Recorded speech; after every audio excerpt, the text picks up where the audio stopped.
추석이 거의 일주일간 있었는데 그 가운데 가장 뉴스를 뜨겁게 달궜던 게 네. 냉장고를 난 이런 현실이 너무 진짜 자괴감이 들더라고요. 냉장고를 부탁해 사태가 가장 큰 사태. 뉴스에 지금 대한민국에서 해결해야 될 문제가 얼마나 많은데. 그러니까요. 참 정말 안타까웠습니다. 네. 하지만 이제 워낙 큰 이슈였기 때문에 이거를 정리를 하고 가야 될 것 같습니다. 맞죠? 이게 제일 큰 뉴스는 맞았죠. 아주 그냥 냉장고 부탁해 그 보여주기 전부터 이것을 하는 게 맞냐 잃어버린 48시간이 맞냐 뭐 해서 진짜 아이고.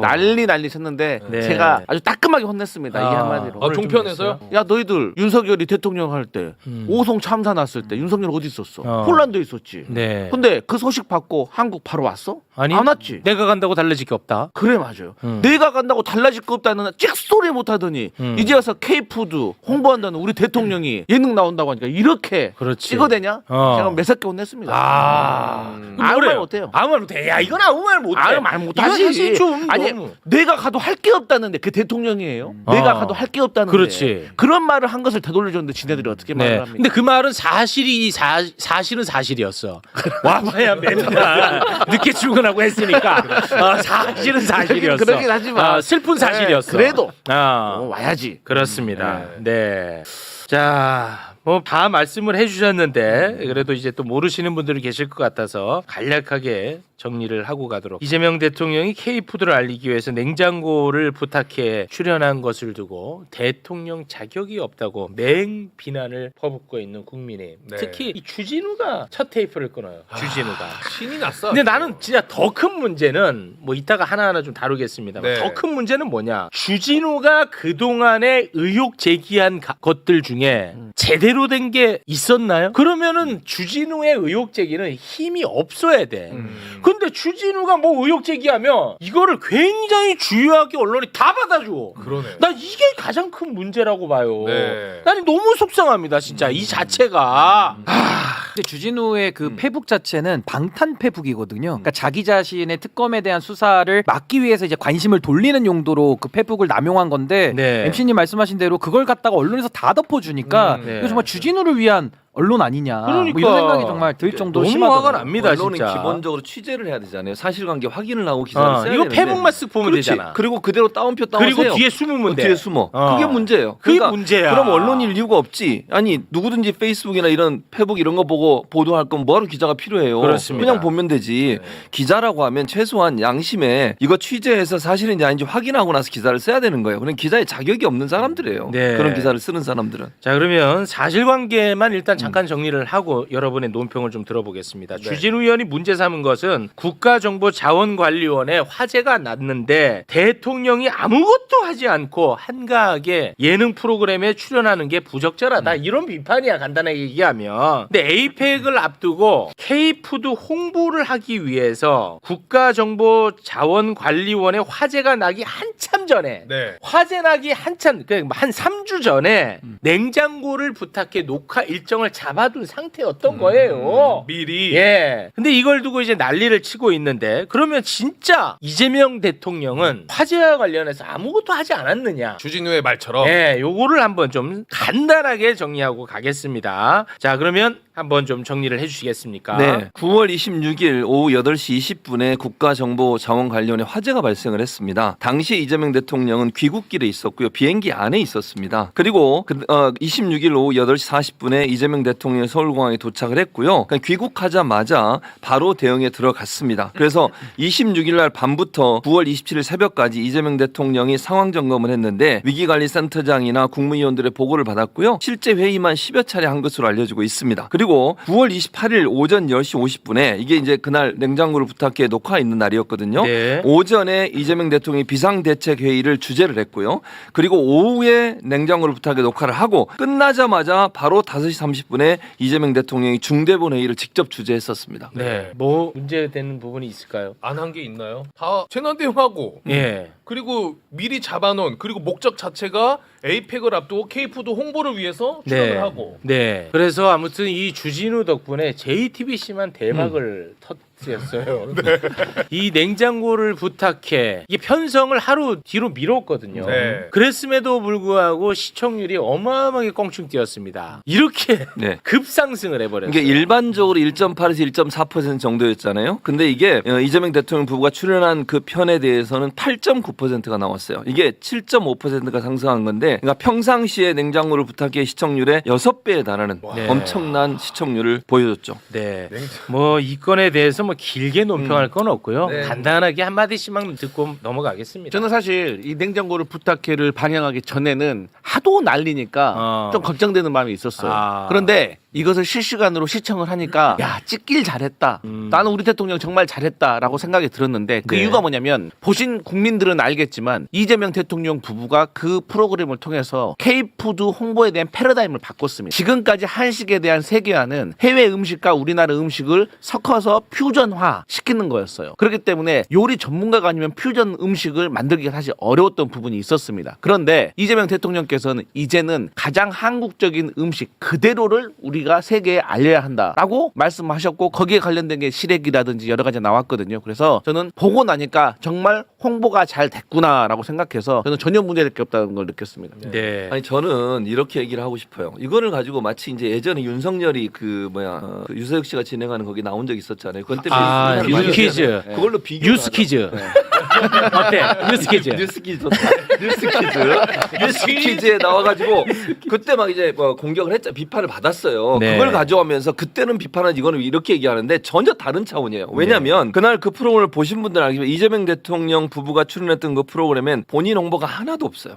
이재명 대통령 관련된 무슨 정치 얘기를 했습니까? 그 사람의 경력 얘기를 했습니까? 그거 아무것도 없어요. 음식 얘기만 했어요. 음식 얘기만. 아, 정책 홍보해도 되지. 아니, 그러니까 해도 되는데 최소한 예전에 그 뉴스 거기 나왔을 때는 윤석열은 자기 자랑만 했어요. 그래서 논란이 됐던 거예요. 그리고 이번 같은 경우에는 아까 이제 강성필 부대변인도 얘기했지만 K푸드가 얼마나 활성화되고 그게 얼마나 중요한지 하는 부분들 역군이라고까지 얘기했거든요. 산업 역군이라고까지 그 목적으로 나온 걸 가지고서 비판을 해대고 이러는데 정말로 국가 발전을 위해서 한다면 이런 소리 하면 안 됩니다. 진짜 국민의힘은. 네. 아니 그리고 저는 사실 주진우 의원의 이 소위 말해 생트집 내지는 이 생투정이 별로 효과가 없었던 이유가 처음에는 왜 예능 찍냐라고 비판을 했다가 그 다음에 또 촬영 시점 가지고 자꾸 논점을 이어가면서 골대로 움직이면서 때리니까 신뢰도가 떨어지는 좋았다, 거예요. 지금. 그래서 저는 주진우 의원의 페이스북 글 값어치 없는 글을 실어주는 언론에 대해서 우리가 다시 한번 좋았어. 또 봐야 된다. 왜냐하면 좋았어. 저도 그렇고 우리 강성필 형님도 글 페이스북에 써도 우리 건 안 실어주잖아요. 맞아. 근데 이준석이나 아니면 이런 주진우 같은 이런 반정치꾼들 거는 순표만 넣어도 그냥 다 실어주는 거예요. 문제야. 자, 웃을 일이 아니야. 그러니까 이번에 그게 굉장히 저는 노골적으로 언론의 이 편향성이 좀 드러났다는 걸 먼저 지적하고 싶고 네. 또 하나는 이게 사실은 백업에 관한 문제거든요. 그러니까 네. 이재명 정부에서 화재 진압을 늦게 해가지고 국민들이 불편을 겪은 건 아니고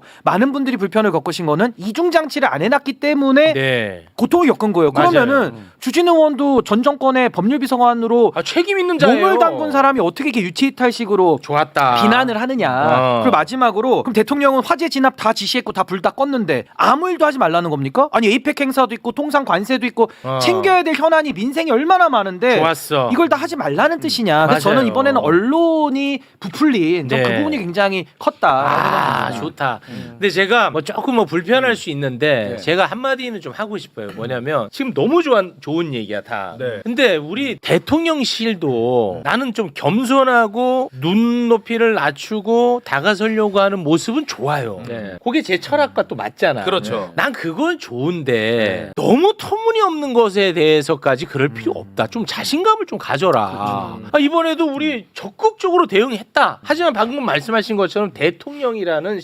신분은 여러 가지 일을 현실적으로 한꺼번에 처리해야 되는 그런 신분이다. 현실적인 부분을 좀 감안해달라 정도만 메시지를 냈으면 난 문제 없었을 거라고 보는데 난 그게 좀 아쉽더라고. 저는 네. 어제 엄청나게 아쉬운 점을 느꼈는데 네. 어제 제가 이제 방송 가기 전에 신문을 쫙 보는데 세상에 조선하고 동아 이 쉽게 말하면 보수 일간지들은 신문이 나왔더라고요. 근데 우리 쪽 신문은 쉬었어요. 우리 그러다 쪽이 보니- 누구예요? 아니 우리에게 되게 우호적인 그런 거 언론들이 씻었어요. 왜 그런 비슷한 그런 거 아니에요. 그러다 보니까 아유 여기에 대한 우리의 사위인데. 아니 그러다 보니까 여기에 대한 해명이라든지 여러 가지 논리에 대해서 국민들에게 홍보를 잘 못하면 있었어요. 나 그게 너무 아쉬웠어. 그러니까 내가 쉬었다고만 해. 나는 안 쉬었어. 우리 쪽 신문 이런 거는 위험해. 그런 건 없죠. 최욱이가 쉬었다 이렇게 정리하겠습니다. 아, 신뢰받는 언론인이셨군요. 예. 안 쉬었어야죠. 예, 죄송합니다.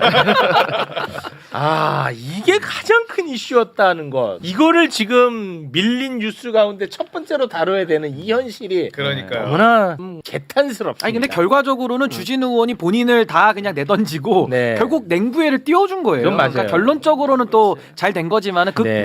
기간 동안에 차 국민들이 보시기에 네. 좀 눈살 찌푸려지죠. 근데 주진우 또 의원. 하나 제가 이제 이 점에서 우리가 짚고 넘어가야 될 건 이만큼 이거 말고는 할 게 없을 정도로 짚을 게 없어요. 그러니까 얘는 비판하고 싶은데 비판할 게 없는 거야. 그러니까 네. 이거라도 붙잡고 하고 있는데 이것마저도 말도 안 되는 주장을 하고 있는 거죠. 주진우 페북 여러분 한번 시간 될 때 한번 들어가 보세요. 아, 그거 지금 전 세계 냉장고를 부탁해라는 사건만 존재하는 것 같아요.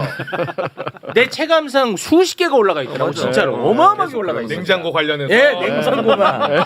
와, 진짜 웬만한 비스포크보다 더 많이. 대단하더라, 진짜 대단해. 야. 네, 한번 가보세요. 제 과장 아닙니다. 식자재 마트네. 예. 자, 그러면 지금 국민의힘 장동혁, 주진우 등이 이걸 엄청나게 비판했단 말이에요. 네. 그러면 이자들은 도대체 추석이 얼마나 의미 있는 일을 했는지 한번 보자 이거야. 비판하면서. 했지. 네. 딱 떨어지지. 그렇죠. 이자들. 추석이 뭐 하는 날입니까? 우리 조상께 차례를 지내는 날입니다. 아, 그렇죠. 추석. 네. 그렇죠. 그런데 제주도는 제주 4.3으로 한날 한시에 돌아가신 분들이 많습니다. 아, 네. 굉장히 우리 사회 비극이죠. 네. 그런데 제주 4.3을 공산주의 폭도들에 의해 발생한 폭동으로 그렸다는 비판을 받고 있는 영화 건국전쟁 2를 장동혁과 주진우가 관람하고 자랑을 했습니다. 추석에는 네. 조상에게 차례를 지내는 날이야. 그렇죠. 근데 제주도는 얼마나 비극적이야. 그럼요. 너무 슬픈 날인데 이때 이런 영화를 보고 자랑을 했어요. 근데 더 열받는 게 뭐냐? 장동혁은요. 선거철이 되면 또 제주 도민들, 제주 4.3 관련해서 위로를 또 해요. 아, 말이 또 달라요? 또 달라. 나는 그게 정말 화가 나는 거야. 이제는 제발 제주 도민 여러분 그만 좀 속자는 거예요. 제발 좀 그만 속아야 돼. 그만. 지난번 2024년 4월에 총선이 있었는데 네. 총선 직전 3월에 장동혁이가 제주 도민분들에게 뭐라고 이야기를 했는지 영상으로 보고 오겠습니다. 그리고 제주 도당에서 4.3 주념식에 대통령께서 참석해 주시면 좋겠다는 건의를 했고요. 그에 대해서 저희들이 대통령께서 참석하실 수 있도록 당에서도 건의를 드리고 제주 도당과 제주 도민들의 그런 마음을 전달하도록 하겠습니다. 야. 절해놓고 이제 이번 추석에는 유족들의 가슴에 대못을 박았어요. 그러니까요. 4.3 사건 같은 경우 이미 국가가 조사해서 결과가 나온 거예요. 근데 이거를 뒤집는데 이승만을 영시하고 지금 말씀드린 4.3에 대해서 거짓던 그러니까 이게 북한군의 무슨 폭동이다 이렇게 얘기하면서 민간인 학살이거든요. 네. 실제로 군과 경찰이 당시의 군과 경찰이 그렇죠. 민간인 국가폭력이죠. 그렇죠. 국가폭력으로 해서 피해자들을 희생자들을 다 보상까지 하고 있어요. 이런데 이런 상황에서 이런 말을 하면서까지 자기들의 논리를 주장하려고 하는 이 주장 장동혁 근데 대체 뭐 하는 사람이에요? 아까 우리가 봤듯이 말이 다 바뀌잖아요. 총선 때는 표가 필요하니까 가서 아부하듯이 얘기하고 그렇지. 이제는 뒤돌아서 가지고 자기들이 원하니까 4.3을 공격해대고 이게 제대로 된 정치인입니까? 정치 그만해야 돼요. 이 사람들 이런 야, 사람들은. 이거 진짜 이건 너무 너무하네. 심각해. 저는 장동혁의 저 두 얼굴을 보면서 네. 국민들이 정말 속이 막 이렇게 안 좋을 정도로 뭐가 이렇게 끌어오르는 심정인데 역사를 가지고 정치화하는 겁니다. 그러니까 역사를 왜곡해서 결국엔 표되는 거를 다 하겠다라면서 또 작년에는 또 엉뚱한 또 이중적인 얘기를 하잖아요. 네. 그래서 저는 참 이 부분에 대해서 규탄하고 또 하나는 그 4.3에 관련해서 이제 남노당 얘기를 많이 하거든요. 근데 저 이것도 이중적인 게 남노당을 그렇게 싫어하면서 또 박정희 대통령은 또 그렇게 띄워요. 거죠. 그러니까 이게 뭘 좀 하나만 해야 되는데 표가 필요할 때는 제주도 가서 또 표 달라 그러고 그렇죠. 또 뒤에 와서는 추석 때 저렇게 이중적인 플레이를 하는 것 자체가 전 역사를 정치한다는 건 이거 용서할 수가 없는 행태다라고 저는 봅니다. 최악의 정치 같습니다. 그리고 지금 과거 윤석열 3년 동안에 얼마나 쓸데없는 게 있었습니까? 이념 전쟁, 네. 뭐 건국절, 홍범도 그게 2024년, 5년 지금 현재 대한민국에 어떤 도움이 됩니까? 그런데 장동혁도 이제 와서 이념 전쟁을 하려는 거 아니에요. 그 이유가 뭐냐면 저는 본인의 부실한 지지 기반이 탄로날까봐 이 구구들의 표라도 공고하게 모아 보려고 하는 저는 그 목적 하나밖에 없다고 생각을 하거든요. 네. 그러니까 이미 역사적으로 검증이 끝나갔잖아요. 이게 국가 폭력이라는 것을. 네. 그렇기 때문에 저는 뭐 새로운 사실이 나와가지고 학계에서 논문을 통해 가지고 반박을 할 수 있겠지만 정치인이 이렇게 말도 안 되는 걸 가지고 끼어들면 안 된다고 생각하거든요. 그래서 네. 저는 내년 지방선거에서 제주도민들이 국민의힘을 심판 꼭 해주실 거라고 믿습니다. 아니 박근혜 정부 때 제주 4.3이 국가의 날로 지정된 거 아니에요? 그렇죠. 예. 2000년대부터 근데 법안도 발의되고 네. 이미 역사적인 규명이 되어 가고 있는 건데 이게 증거가 많이 훼손되고 있었기 때문에 어려움은 있었지만 이미 국가적으로 다 해결이 된 그래서 문제죠. 하나 더 얘기하면 4.3 왜곡에 대한 처벌법을 지금 국회에서 통과시키려고 하는데 못하고 있어요. 네. 이거 빨리 통과시켜야 됩니다. 4.3에 대해서 거짓 주장을 5.18도 마찬가지잖아요. 5.18에서 왜곡하는 사람들을 처벌할 수도 법이 통과가 됐어요. 근데 4.3은 아직까지 기념일로 지정되고 보상을 하고 있지만 왜곡하거나 거짓 얘기를 하는 사람에 대한 처벌에 대한 조항이 없어요. 이거 만들어야 됩니다. 그랬으면 네. 장동혁 처벌할 수 있거든요. 네. 처벌법 만들면 반드시 통과시켜서 이렇게 역사적 사실을 왜곡해서 정치적 이익을 얻으려는 인간들에 대해서 단죄를 내려야 한다고 생각합니다. 네, 저는 뭐 처벌에 앞서서 정치적으로 빨리 좀 심판받았으면 좋겠다는 그러니까요. 생각이 듭니다. 퇴출을 네, 빨리 시켜야 돼요. 그렇습니다. 역사를 바라보는 다양한 관점이 필요하다라면서 해명을 했는데 맞아. 그건 역사 왜곡이 필요하다는 말 맞아요. 아니에요? 예. 저래놓고 또 선거가 되면은 마치 본인이 위로하는 것처럼 저렇게 말하는 게 이게 진짜 난 역겹다는 거야 이게. 아니죠. 역사의 다양성도 웃긴 얘기인 게 뭐냐면요. 저게 역사를 공부하는 사람들끼리는 뭐 다양한 주장들을 할 수 있다고 봐. 그건 학문의 자유의 영역이고 맞습니다. 네. 지금 장동혁 정치인이잖아요. 왜 역사를 정치화하느냐. 그리고 두 번째는 저 논리대로 하면 지금 윤석열의 내란도 다양한 시각으로 보자는 거예요. 맞습니다. 그게 말이 됩니까? 네. 그러니까 정말 이건 반헌법적인 주장을 지금 하고 있다. 그런 생각이 그렇습니다. 듭니다. 자 그리고 주진우도 봤습니다 이 영화. 네. 참고로 말씀드립니다. 네.